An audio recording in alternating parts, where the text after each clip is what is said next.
Hi there, folks. This is a bucket list experience that I got to have that I'm just so excited to share with you, and it's happening right now.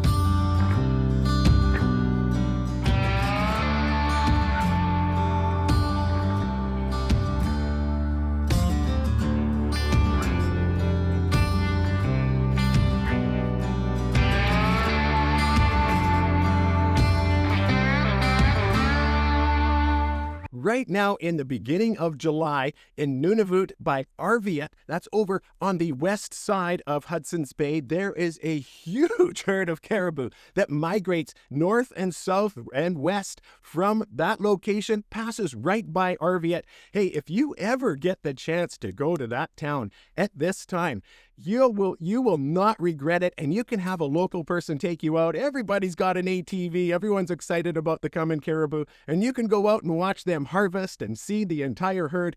Heck, it took 2 days for this herd to cross the road that went out into the tundra here. It was just a really, really exciting time. Now, since I was there and I got to talk with some local hunters and with the local conservation officer, I really learnt some things that I had no idea about, and I bet you don't either.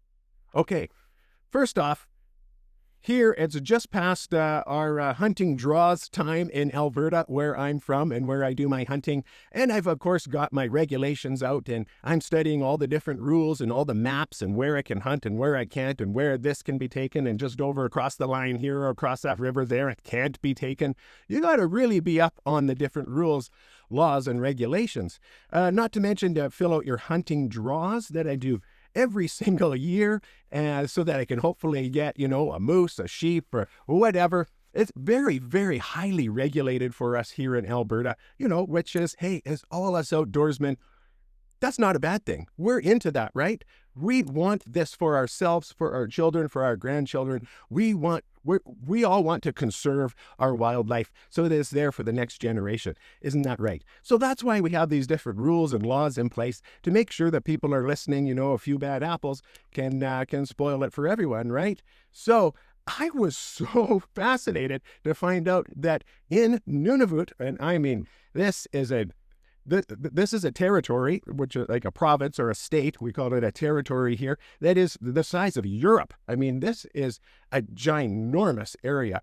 And that in this area also has a small population of people compared to Europe, United States, anywhere else. Not many people, lots of caribou, lots of wildlife in this area. But they work on a completely different set of rules, which is basically no rules. They're the indigenous people of the area, and they can do.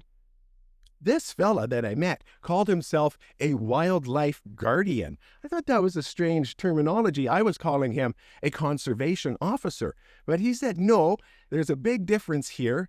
And a conservation officer would make sure that everyone's following the rules. They would enforce those rules with different fines. You could have things taken away. You can be fined. You can have court dates. You can be thrown in jail. All of those things. None of that happens in Nunavut as long as you're an indigenous person, an Inuit person in that area. You can hunt and do whatever you want. I said, okay, well, that's interesting. And what are you doing out here? He says, well, my job as a wildlife guardian is to go around and to try to encourage people to do good hunting practices and try to remind them to be safe when others are around.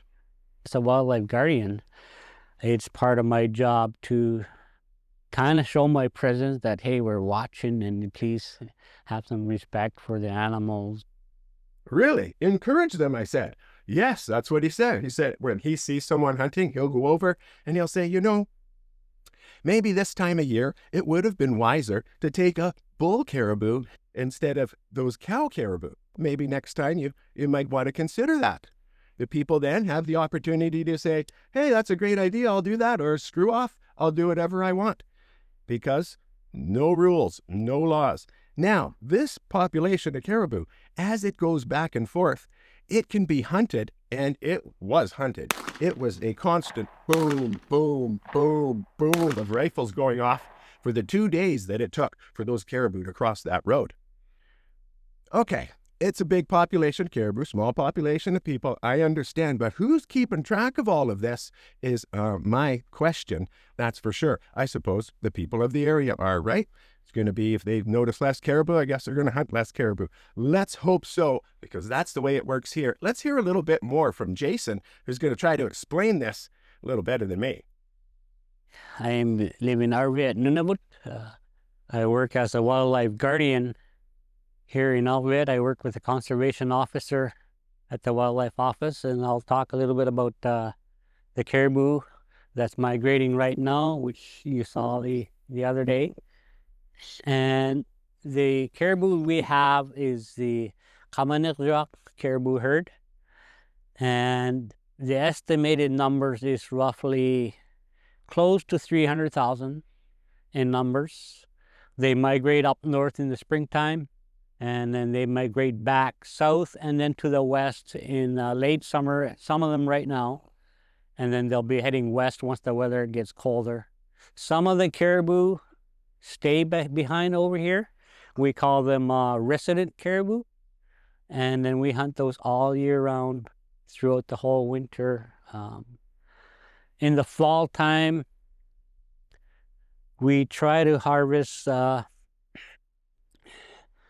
the older female, which cannot calve anymore, which is also a really good meat. A lot of meat on fall time. Also the bull caribou before the rut. In the springtime, people also harvest the caribou by snowmobile, heading out by snowmobile while there's snow. And again, the females are pregnant, so the people try to leave the pregnant females and again try to go for the older females that are not pregnant, as well as some of the bull caribou and the younger bull caribou. So different season of the year, you can harvest both male and the female, but people prefer to get the bull caribou and the young bulls most of the time. And yeah, and actually people were really respectful this migration time.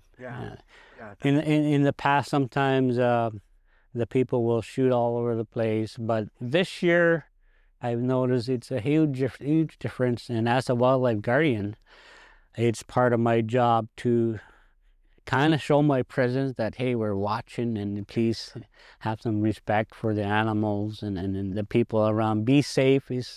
Safety is the most important thing. So I think even people shooting, they were shooting away from the road and not shooting too close to the road. Yeah, isn't that interesting? But I'd like to know what you think. Do you think this is a practice that is going to hurt the population? Or do you think it'll be able to be managed by people? Hey, I'm not saying people can't manage this. I'm not saying it's right or it's wrong, but it's very interesting, and I'd love to know your opinion. So put it down in the comments below. Thanks for watching, folks. More stories to come.